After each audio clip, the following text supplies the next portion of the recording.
Hey guys, so while I'm watching some video about GitHub, I really kind of don't understand the series of command line. So in this video, I decided to come up with a tutorial to better understand how the command line works, because like in most cases, especially if you are a beginner, you don't know why you are getting an error. So in this video, I'm going to explain as possible how this command line works, and we will be covering as well how you can upload your local files to your GitHub repository, why the push doesn't work, why you need to add a set to origin or something, and we're also going to cover branches later. So I hope I can give justice, because this can also make sense to you when you are typing a command line, so you know what's the reason why you are getting an error. Okay.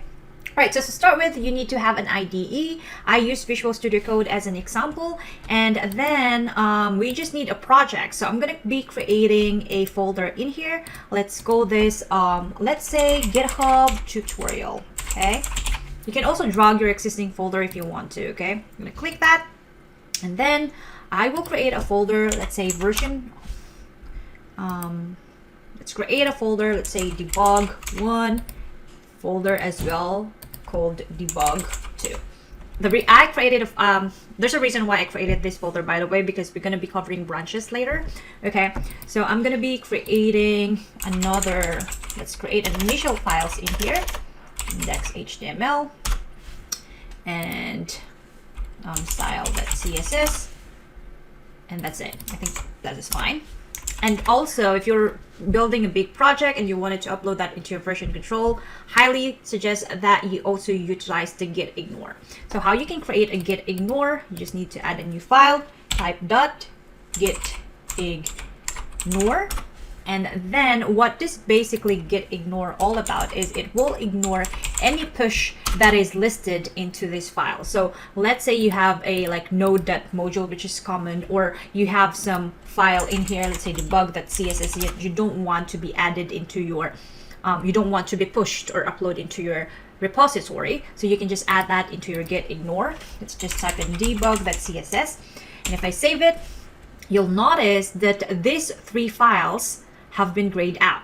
If you notice in here, the two files are highlighted to you, and you see it's unstruck. So we need to make these files struck in order for us to build relationship to our local computer, from our local computer to the cloud or to our version control. Okay, and to do that, we need to add that into the index. Okay, and this will be the command line for us to add these files. Okay, let's open a terminal, and then we will need to run this git.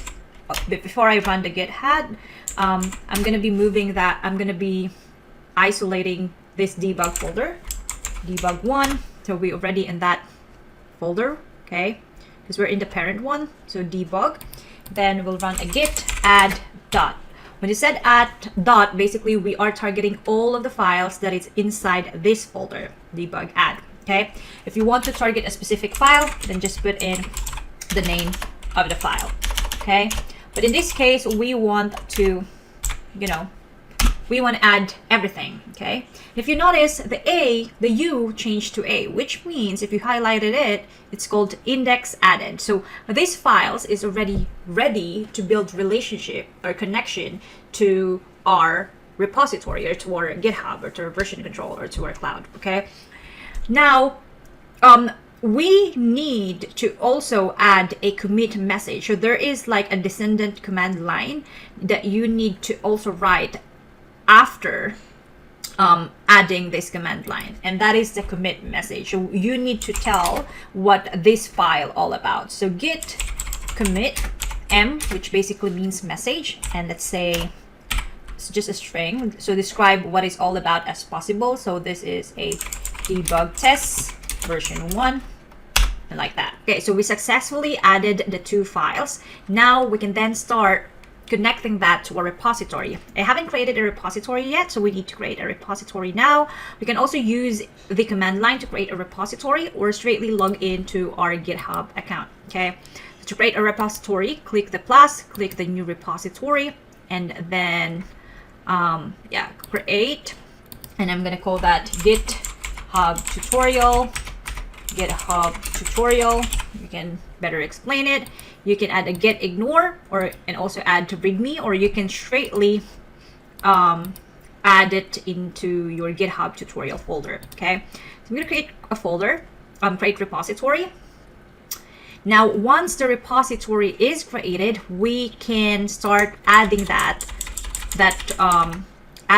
repository to our local computer. To do that, you type in the git remote add origin, and then the link of your repository.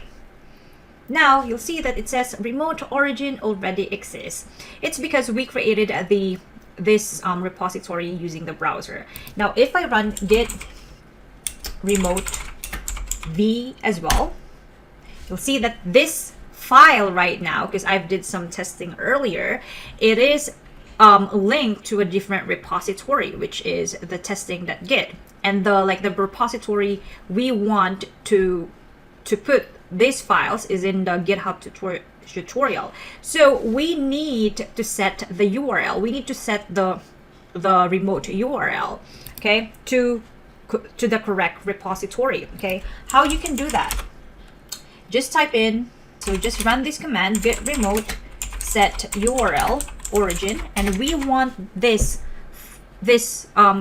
file to be connected to the right repository, which is the GitHub tutorial. Okay, connection is fine. How you can test it if it's already the right repository? Just need to run the git remote verbose, and you'll see it is we're currently in the correct repository. Now we can then upload the files to the correct repository.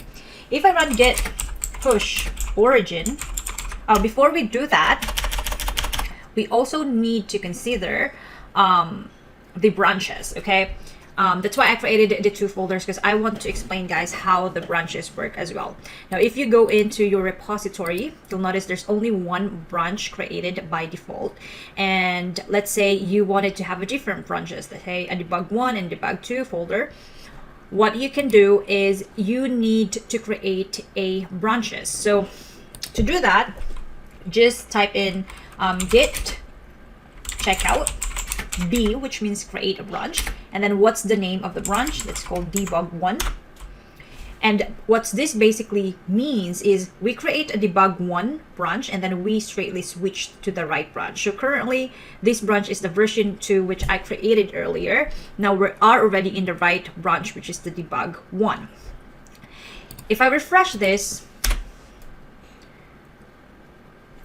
there's still no branch created called debug branch. It's because these things happening right now is in the local computer. We need to push that into our GitHub to make the branches created. So if we type git push origin, and then the branch itself, debug1, in here. So it's already creating a new branch. Refresh that.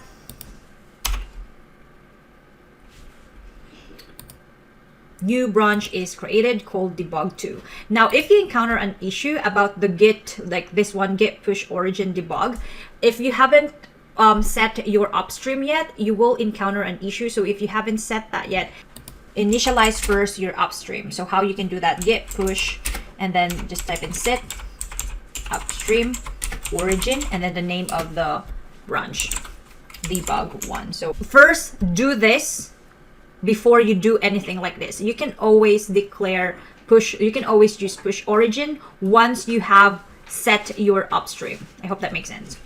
Okay, now let's say you wanted to add another branch. So I'm going to call index.html in here. So basically we need to add this again to our index file. So it's still untracked. So I'm going to go to that.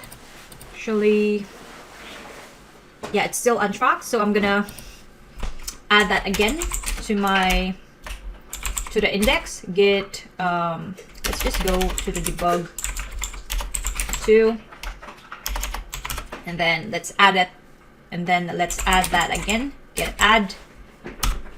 And then again, there should be a descendant command line needs to be declared after the add, after the git add. So git commit message, and then debug 2 or whatever string you want, and then it already turns to A, so we can then start pushing that again. But before we push, remember, we are in the wrong branch. We are in the debug 1, so you need to switch over to the debug 2, but we haven't created any branches yet. Now I'm going to show you as well the different the other way for you to create branches, but it's a 2 command line. I prefer the first one that I use an example, because like it create a new branch and it also switch to the branch that you created. On the flip side, you can also use this. So git branch, and then what's the name of the branch? Debug 2. But what's the catch on this is, like, even though the branch is created, we're still sitting on the wrong branch, which is the debug 2. If you want to switch or move to the debug 2, you type in git check out debug 2. So we're ready in the debug 2. Now I'm going to run another git push now origin, and then the name of the branch, the debug 2. And it's successfully added. Now if I'm going to go back to my repository and refreshed, yeah, it's actually working now. So there's already 2 branches created, the debug 1 and the debug 2. So yeah, that's how it works. And if you have any question, let me know, comment down below. I hope you find this helpful.